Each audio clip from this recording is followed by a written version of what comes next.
Super Rugby, Chiefs and Moana Pasifika in front of a good crowd down there in Hamilton.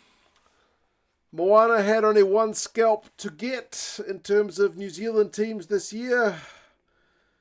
And didn't happen. 85-7 is an insane scoreline. A lot went right for the Chiefs. They dominated every stat that you would want to dominate. They scored 13 tries to 1. It is a quite unbelievable scoreline. We will briefly go through some of the key events and the stats, but it's a whole lot of Chiefs tries and not a lot going right for the Moana Pasifika lads. You guys can let us know your thoughts on this one. But I feel like the crowd was indicative that a closer match was expected. Moana just got themselves into the playoffs. The Chiefs have been looking very good this year, but by no means like invulnerable. But nobody saw 85-7 coming. The highest score, I know Super Rugby gets grief for not having defence.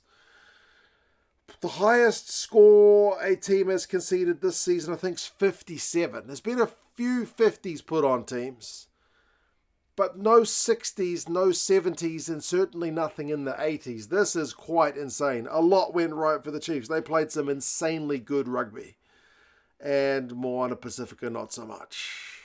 Sometimes things just click, and the Chiefs blew more chances, which is insane when you consider they scored 85 points.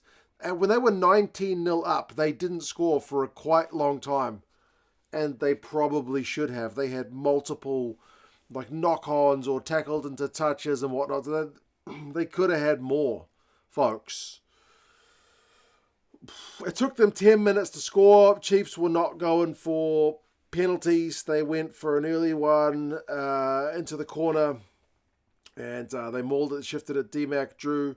Shooter with the pace, he got one. Tupava, he got one. What was his one? I can't even remember.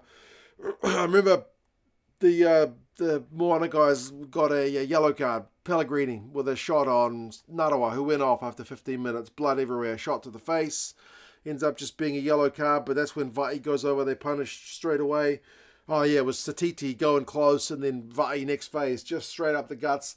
Ratsima ended up getting a hat-trick, including one out on the wing, which is quite incredible, and was also partly during a second Moana Pasifika yellow card. That one was slayed for just too many infringements for Moana.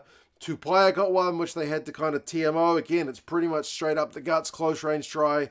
Artie kind of complained that he was held in at a ruck, but referee says they checked it, and he was part of that ruck, so there's no kind of interference call against the Chiefs. Tupaia gets one, which is good for me because he was in my fantasy team. And then D-Mac got one. I'm sure he is everybody's captain in fantasy this week.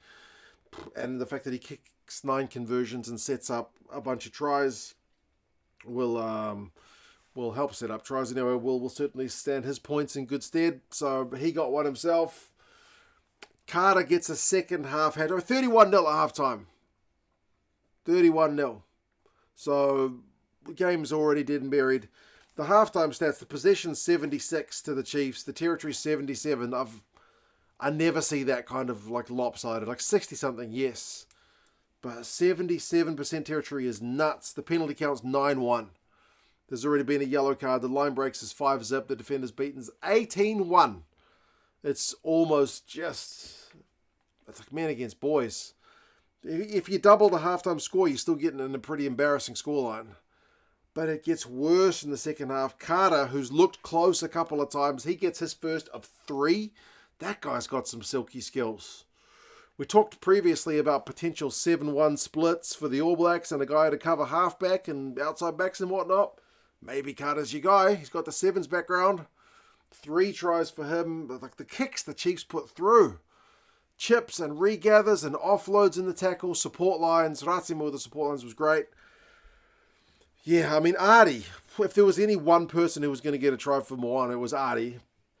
He got one on 49 minutes to at least make it 38-7, but their comeback lasted all of 2 minutes before Tokiaho got one. Carter got his double. I mean, there was a length of the field one where who was it that got the big line break for it? Was not Parker, the replacement halfback, replacement 10. He got one.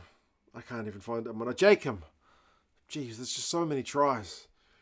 Jacob from a line break, then Parker to Rona to Ratima. That was a great one. I don't know, man. There's too many tries. Rona's cross kick one, he scored it from a Stevenson cross kick. That was also pretty, perfectly weighted and then perfectly dotted down. That's embarrassing. Like after the highs of last week's win over the Blues, this is the worst performance of the season by a long shot. But again, I don't want to take nothing away from the Chiefs because sometimes the ball just sticks and teams score tries that maybe they would have dropped. 50-50 passes stick. But I said not all of them did. Chiefs could have more. Final stats. Line breaks 14 zip. Possession 70-30. Territory 66-34. Defenders beaten 35-4. Kicks 30-21. They're putting a lot of kicks, the Chiefs, like I said, effectively. Penalties conceded 16-4. Like the Slade yellow card one was just like on his knees, slapping the ball down to try and disrupt the Chiefs build-up. Like just dumb, that one. Carter, 4 clean breaks, 7 defenders beaten. There's more clean breaks and defenders beaten than the entire Moana Pasifika side in the game. I mean, Slade had 14 tackles. So did Lalamilo. Stevenson set up 3. Ratima set up 4. D-Mac set up 1. D-Mac beat 6 defenders. Moana, as James Parsons said in the post-match quick interview with Ari Savia, reminds us that their destiny is by no means sealed with this loss. As bad as it was, they've still got one game to potentially decide their fate. They will need to bounce back hard against the Hurricanes because this has got to be a low point. But they can still make the playoffs. They will know what they need to do because the Blues will have played the Waratahs before their game next week. So they'll know what is on the table. The Chiefs are away to the Highlanders. The Highlanders proved themselves a bit of a tough team to beat when they played yesterday against the Crusaders. So Chiefs will by no means take them lightly. And one of the first times I've heard this line, Luke Jacobson after the match, he said he's pretty happy with that. Usually teams talk about work-ons and whatnot. Well, Jacobson's pretty happy with that. 85 points to 7. You guys let us know your thoughts on this 13-1 drubbing. As I said, by far and away, the most anybody has conceded this season. As I said, the previous was 57, I think, by the Tars. Moana conceded 50 last time against the Chiefs. This is that, and then some. I didn't even mention there was a penalty try at the end. Chiefs just ruthless. You guys take care. I'll talk to you guys again soon. See you later.